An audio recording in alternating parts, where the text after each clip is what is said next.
welcome. Comfortable. If you're like me, I have a hard time deciding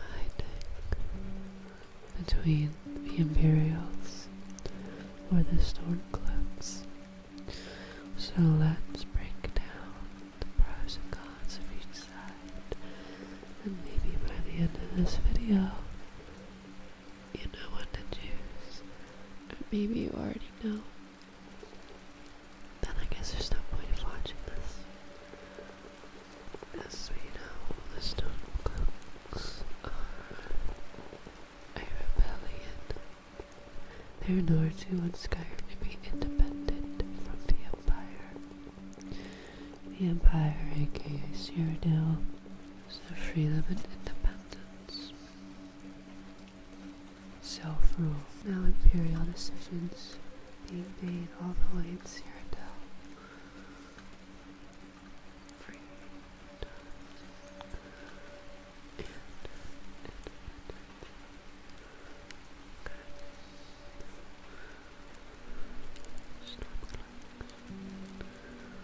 And moving on. Religious freedom. As you might know, in Skyrim, they tend to worship Talos. And unfortunately, Talos worship is banned by, well, the Thelmor. To be specific, it is banned by treaty and the Stormcloaks, so we will not have that. Another thing is, of course, they value their Nordic culture and heritage, but religious freedom is a big one. And then, Nordic culture. To rip them of their heritage is a great offense. Such an offense they might go to war, actual civil war, to defend it. Now that's admirable, right? Some think the Stormcloaks are Skyrim spirit. Now those are the pros. Of course there are cons. If you play Skyrim, you will pick up on these, depending on what race you're playing. I tend to go with a wood elf, so it's not always a walk in the park to be an elf in Skyrim. So moving on to...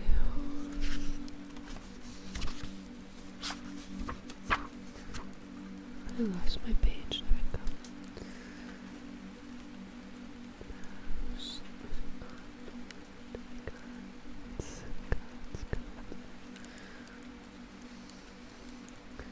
The first one, as mentioned, the exclusion issues, or just flat out racism, xenophobia, very lovely things. If you play something with anything, if you play anything that is not human, you may encounter this. Some pretty nasty comments and treatment. If you go to Winnow, such a lovely cold place, you will encounter a lot of prejudice.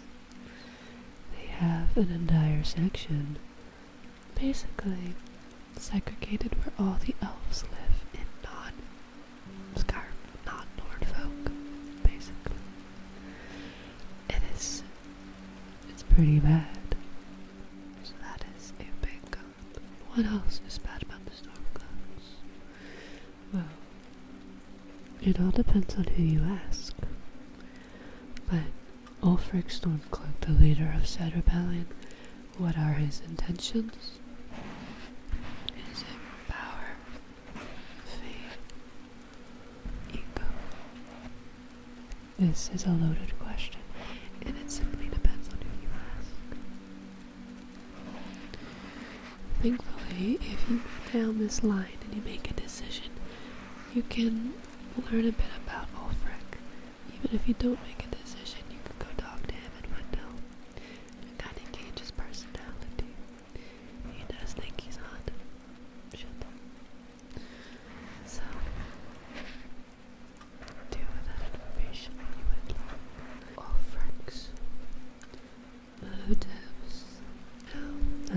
everyone would be an uncertain future. Just because they might win this civil war does not mean all of their problems will magically go away. They may be free, but they are still vulnerable. Do they have plans? What are they? How will they ensure independence? And how will they tackle the issues prevalent in Skyrim? The Imperials. Starting with birds. They are a symbol of unity under the Empire. They love Skyrim as long as they remain under united together. Because we are stronger together than apart. So we're gonna go to the big ones. Some might say the Imperials will provide stability and order, bringing infrastructure, trade, and military coordination. It is a pro. Instead of living on your own, stuck within the confines of your people and your land of Skyrim. I mean, it comes to the age-old topic of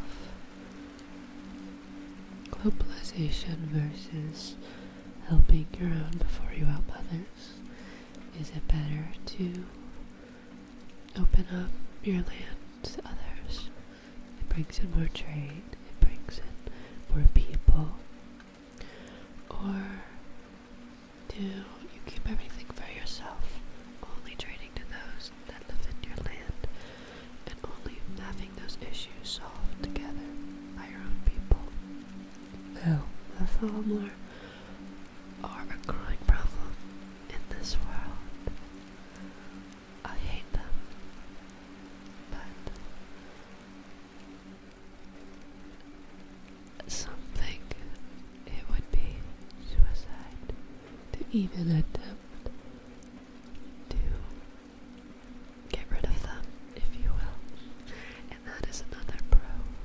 Some might believe it's a con to not have a backbone to kind of stand down. It's better to regroup and buy time. That is the Imperial belief. Kind of playing nice for now to protect themselves instead of going on all-out war. Long-term survival.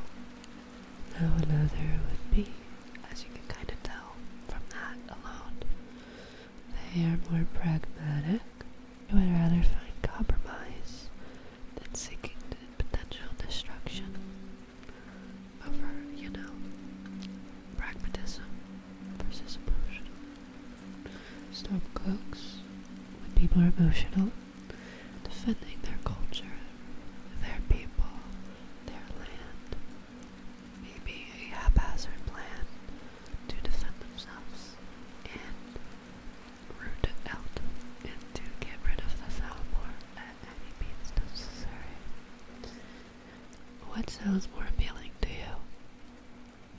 That is your choice to make. Pull the line, rebuild, think ahead type of mindset. But that comes with a lot of drawbacks. So let's go over those. Now, if you ask a Stormcloak loving Nord about Imperials, they might be considered sellouts for even engaging with the Thalmor on any level. By banning Talos worship, it is a betrayal to many Nords. How dare you? And that's valid. Religious freedom is very important. Way to put it. Compromised values. Furthermore, that looks as weakness by signing a treaty with the Thalmor. To them, to Nords, it looks like surrender. So, weakness. Question mark. Now, Another thing that comes by having an overarching leadership of people from a land not even present all the way in Cyrodiil, that comes with almost a detached sort of leadership. So if you value stability, then you might prefer the Imperial Legion. So maybe you want me to summarize and help you make a choice. I'm gonna do a little simple questionnaire that will show you who you should pick. Okay, would you like that? Alright. Freedom or stability? Pick one. If you chose freedom, write down an S. If you chose stability, jot down an I. And then I will do the same thing. It's a little game. Do you like tradition? Or does identity matter more to you? Pick one. Tradition. Identity. Okay.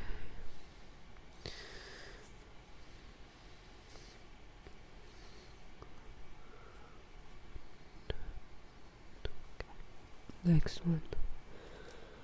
Should faith be controlled by law? If you think it should be controlled by law, that would go towards Imperials. If you think it should not be, that would be for Stormcloaks.